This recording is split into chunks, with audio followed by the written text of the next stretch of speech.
The attic was quiet except for the creaking of old wood beneath his boots and the gentle rustle of wind against the rooftop. Dust hung thick in the air, dancing in the golden slivers of sunlight that pierced through a small window. Henry Mitchell, a war veteran now in his late 70s, stood among boxes that hadn't been opened in decades, each one a tomb of memories long forgotten or left behind. He wasn't entirely sure why he had come up there that day. Maybe to find the photo album his daughter had asked about. Maybe to distract himself from the echoing silence of the house since his wife passed. Whatever the reason, he was there, and that's where he found it. An old shoebox tucked behind a pile of faded blankets, sealed with brittle yellowed tape, and a handwritten label that simply said, "Private." He hesitated, then peeled back the tape and opened the box. Inside were photographs, a few medals, and several folded letters, bound together by a dry, crumbling rubber band.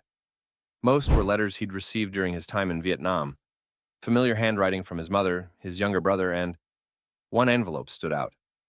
It was addressed in his own handwriting. The paper was slightly torn at the corners, the ink faded but still legible. No stamp, no postmark. Unsent. He turned it over and read the name on the front. Margaret Lane. His heart caught in his chest. That name hadn't crossed his lips in over 50 years. Margaret. Maggie. The girl he was going to marry before he left for the war. The girl he never saw again. Hands trembling, Henry carefully unfolded the letter and began to read. Each word hit like a wave. "Dear Maggie," it began, "if you're reading this, it means I've finally found the courage to say the things I never could in person." The words poured out with a young man's fear, love, and hope. He had written it the night before his deployment, unsure if he would make it back, unsure if she would wait for him, unsure of everything except that he loved her. And then he never sent it. He couldn't remember why. Maybe he was afraid it would sound too desperate. Maybe he thought he'd have time later. But there was no later. A week after arriving in Vietnam, a mortar attack left him hospitalized for months. When he recovered, he wrote home, but not to her. When he finally returned, he learned that Maggie had moved away. No one knew where. Life moved on.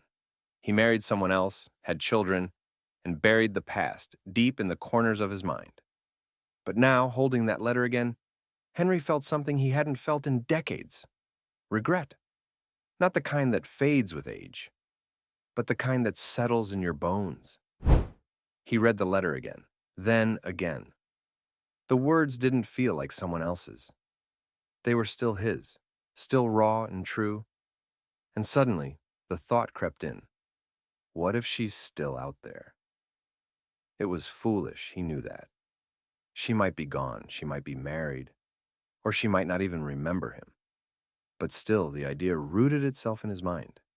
He sat back against an old chair, staring at the ceiling beams, the letter still in his hand.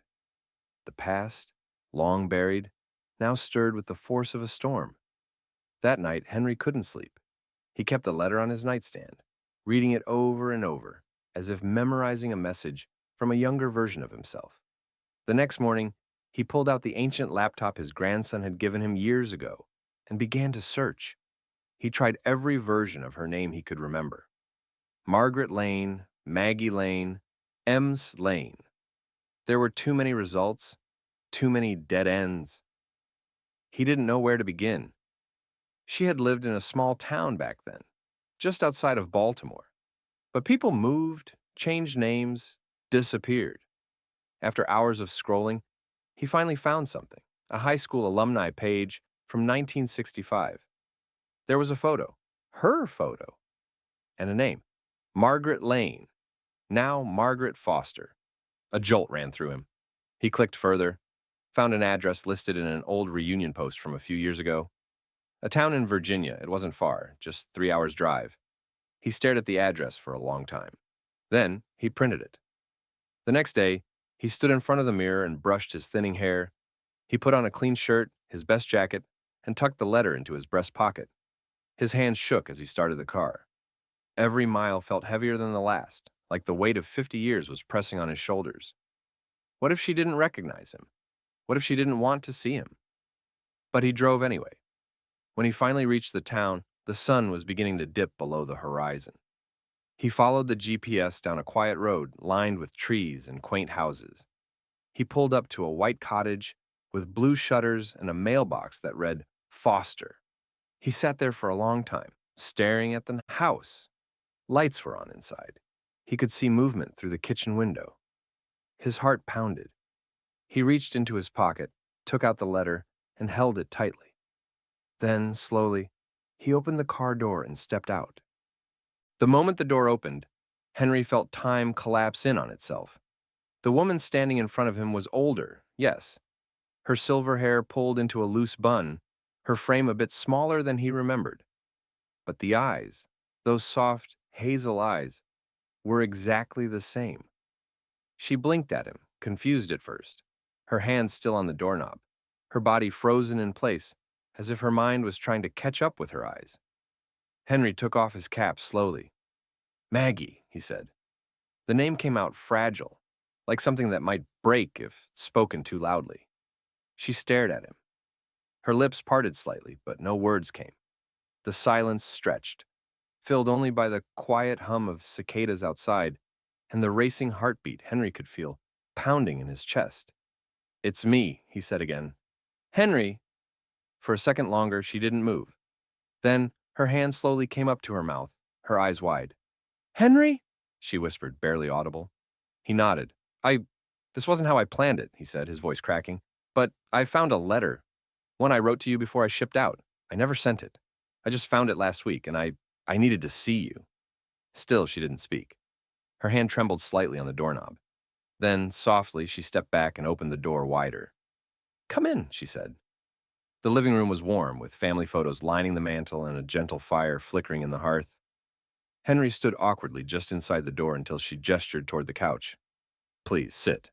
He did, carefully lowering himself into the soft cushions. She sat across from him in an armchair, her posture upright but her hands folded tightly in her lap.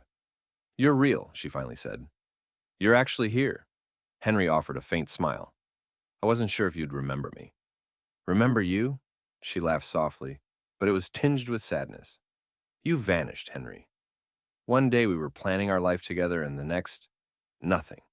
No letters, no goodbye. I thought you'd been killed. I should have written, he said. I tried after I got hurt. But I didn't even know where to send it, and by the time I was home again, you were gone.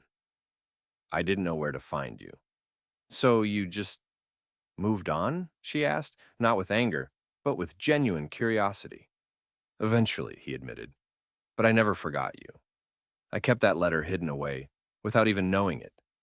When I found it last week, it felt like a voice from the grave. He reached into his jacket and pulled out the letter, carefully unfolding the worn paper and handing it to her. She took it gently, as if afraid it might crumble in her hands.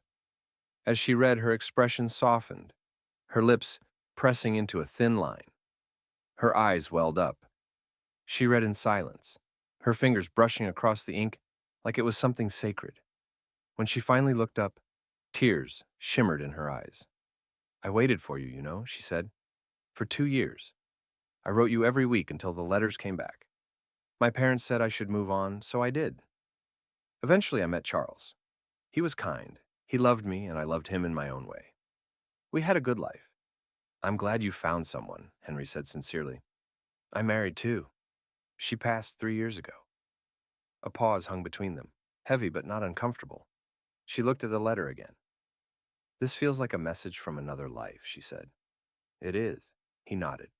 But part of me is still that man who wrote it. She smiled just a little. I can see him in you.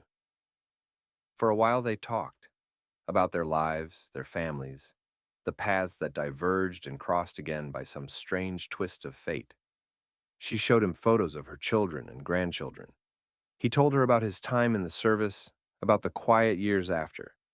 And as the hours passed, it felt less like a reunion and more like the continuation of a conversation that had been paused for half a century. At one point, she stood and walked to the bookshelf, pulling out an old wooden box. Inside were faded photographs and yellowed envelopes. She held up one photo of a young couple smiling at a county fair. You kept this? He asked, astonished. Of course I did, she said. I never threw away a single picture of you. It was the only proof I had that it wasn't just a dream. Henry reached out and took her hand gently. I'm sorry, Maggie, for everything, for leaving, for not writing, for taking so long to find you. She gave his hand a light squeeze. You're here now, Henry, and that has to mean something. The fire crackled softly in the background. Outside, the sun had long set, leaving only the soft glow of lamplight in the room. Henry looked at her, and for the first time in years, he felt peace. Not joy, not sadness, just peace. The kind that comes when something unfinished is finally made whole. Would you let me see you again? He asked. Not to pick up where we left off, just as friends, people who remember each other the way the world forgot. She smiled. I'd like that. Over the weeks that followed, Henry and Margaret found themselves drawn back into each other's lives, with the gentle ease of two people rediscovering an old, familiar rhythm. What began as quiet conversations over tea turned into weekly dinners, slow walks through the local park, and evenings spent thumbing through old photo albums and laughing softly at memories neither had thought would ever resurface. There was no need to define what they were, no pressure to rewrite history or pretend that the decades apart hadn't changed them. They simply existed in each other's company, as though time itself had forgiven them. Henry felt lighter than he had in years. The war, the regrets, the decades of quiet routine, they all seemed to melt away when he was around her. And for Margaret, having Henry back was like reclaiming a chapter of her life she thought had ended in silence. Yet beneath the calm surface of their reunion, a question quietly stirred inside Henry. Was it fate that had returned her to him? Or was it merely unfinished business reaching its final page? One chilly afternoon, as golden leaves danced around their feet, Henry turned to her and asked something he hadn't dared say before. Do you ever wonder what would have happened if I had sent that letter? She looked at him, thoughtful, and nodded slowly. I do, all the time. But if you had, maybe I would have waited longer. Maybe we would have married. Maybe your life and mine would have been very different. He looked down at the path, feeling a strange ache in his chest. Do you wish it had happened that way? She took his hand. Sometimes. But then I look at what we've had, what we have now, and I think maybe it wasn't about how long we were apart. Maybe it was about finding each other again despite everything. Her words stayed with him for days. He replayed them over and over in his mind as he sat by his window, watched the wind rustle the trees, and read the old letter again. That letter, once unsent, forgotten in an attic, had become the bridge between two distant shores. And yet, Henry felt another letter building inside him. Not one of longing, but of closure, of gratitude. He decided to write, not to Margaret, but to his younger self, the soldier who had penned that letter with trembling hands and a heart full of uncertainty. He opened a fresh page in a leather-bound notebook and began, Dear Henry, you were afraid. You were in love. You thought the world was about to take everything from you. You were right in some ways. You lost time. You lost the chance to say goodbye.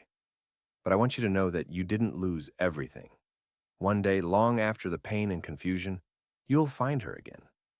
And she'll still remember you. She'll still call you by name. You'll sit with her and laugh and cry and understand that what you lost was not the end of the story. It was just the middle. You will still matter to someone. You will still be seen. He finished the letter, folded it, and placed it next to the old one, the one to Margaret. 2 letters, 2 different men, the same heart.